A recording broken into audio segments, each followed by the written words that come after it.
unlicensed taxi cab. It's someone that's driving their regular car and they're not licensed by the city or the state to pick up passengers and charge a fare. In the past, before licensed taxi cab business was a part of everyday use, a hackney cab or a horse and buggy or a carriage, that would be your taxi. And you needed to be licensed by the city of Baltimore to operate your hackney cab, your carriage, your horse and buggy, your ship.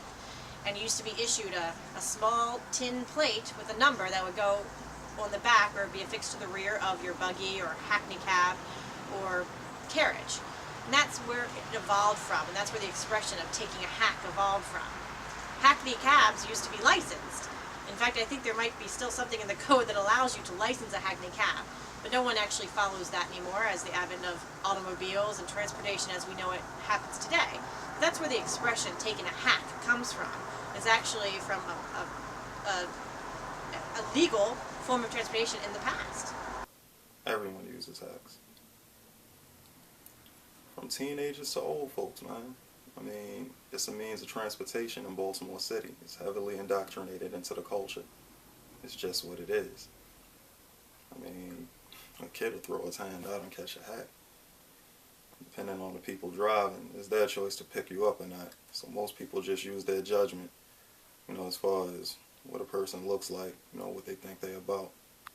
And some people only pick up certain age groups. Some people stay away from certain age groups, Like a lot of people, as far as hacking, older folks, they don't really like messing with younger people because young people do stupid things, They want to run out and not pay you. They want to play games with the money. That's why most of the time, most people that hack want their money up front, because there's a lot of gameplay. It's the same thing that happens to taxi cab drivers. See, with a taxi cab driver, you have to wait until the end to get your money. Well, at least that's how it's supposed to be. Some taxi cab drivers, they even make you pay up front if they don't think you're too cool, But because it's faster. I mean, waiting for a bus and switching to another bus and getting on a light rail if you have to go a certain distance. Bus lines run certain ways. You can't get on a bus and get where you want to go like that. It has stops to make before you get to your destination.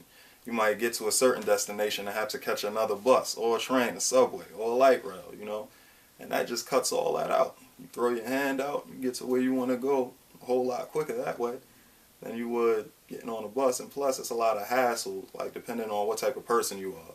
If you're the type of person that really doesn't like dealing with too many people, because you know how the world is, sometimes you don't want to deal with none of that.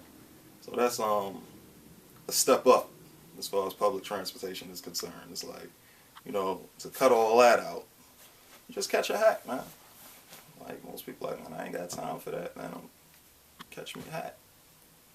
You can go across town, you could go a few blocks. It's just like a taxi cab. You get in, you tell them your destination. If they don't mind doing it, they'll do it. If it's too far for the person, like a lot of people might hack you just because they're going that way. So why don't I make these few dollars while I'm going home? And if your destination is beyond where their home is, they're like, oh no, that's too far. I'm not going that far. And you just keep your hand out until somebody else picks you up that is. And the same dangers there are as far as driving a taxi. I mean, you take the chance of getting robbed. That's another hustle too. That's a hustle everywhere, as you know. Armed robbery, strong armed robbery. It happens. It's the world we live in. So, yeah, that's a danger to it. Or you could actually be the victim if you get in a car with the wrong person. You just never know. That's just life. The cops will give you a citation, and depending on how they're feeling that day, or depending on what time of the year it is, you could get locked up or something, but it's not a big deal. Slap on the wrist. But sometimes they want to get a little antsy about it, Like when I was living in Park Heights, they were actually driving around in a minivan trying to catch people, trying to catch hacks. And when you get in a car, you get either locked up or you get a citation and a fine or something like that.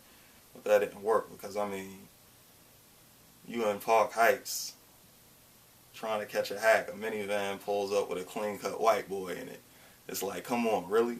So you got to be real gullible to fall for that one. A gentleman who was charged with carjacking, armed robbery, and the facts in that case were he and some friends needed to get from one point of Baltimore City to another.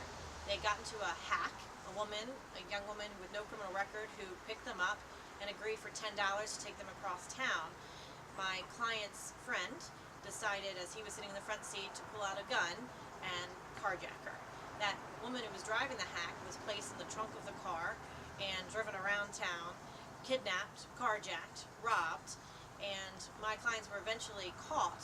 After the hack turned into a carjacking, the defendants took the victim, the hack driver, out of the car, patted her down for her cell phone and money, and placed her in the trunk of the vehicle. What they missed was a cell phone that she had tucked, she's a larger girl, between her breasts. And so while she was in the trunk of the car, she was able to call 911. 911 found the car. It resulted in a car chase where the car was crashed. The woman still, the hack driver victim, was still in the trunk of the car, and my client was caught right there. He was charged with carjacking, armed robbery, and other various charges. And this woman, who thought she could make an easy $10 driving someone from one side down to the other, had probably one of the worst experiences of her life. I don't think that driving a hack cab is any kind of financial windfall or anybody's full-time job. I think it's a way for people to earn a little bit of extra money on the side. I think that driving a hack cab is something you do out of opportunity. You see someone on the side of the road, they look fine, you pick them up. It's dangerous, sure, because you never know who or what's getting in your car with you, but I don't think it's a career path for people, and I don't think there's any type of financial windfall for operating an unlicensed taxi cab. The reasons people take unlicensed taxi cabs are because they're faster, sometimes they're cheaper. A lot of times you can't get a taxi cab to pick you up at your home and drive you where you want to go. A lot of times there is a bus route that would be available to you, but it would just take a lot longer to get across town.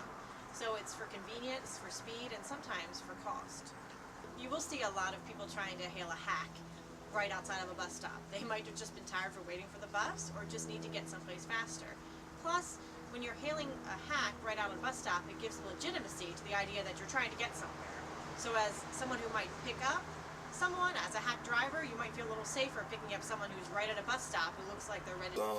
Basically a group of guys will get together in a certain area and they get the business in that area.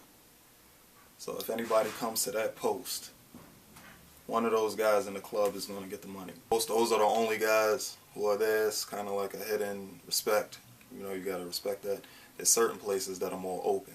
Like a shopping mall would be more open for anybody to go and make some money.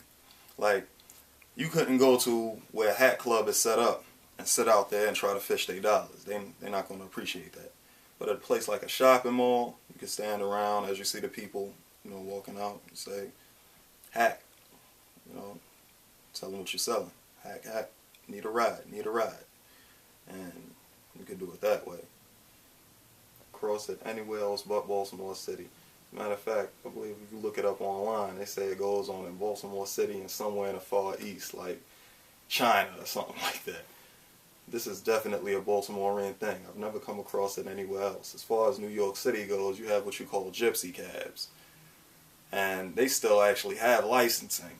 So they're actually legit. They just don't have the word sprayed on the side of the car. The car's not painted. They don't have a little, you know, the job board with the jobs pick up and all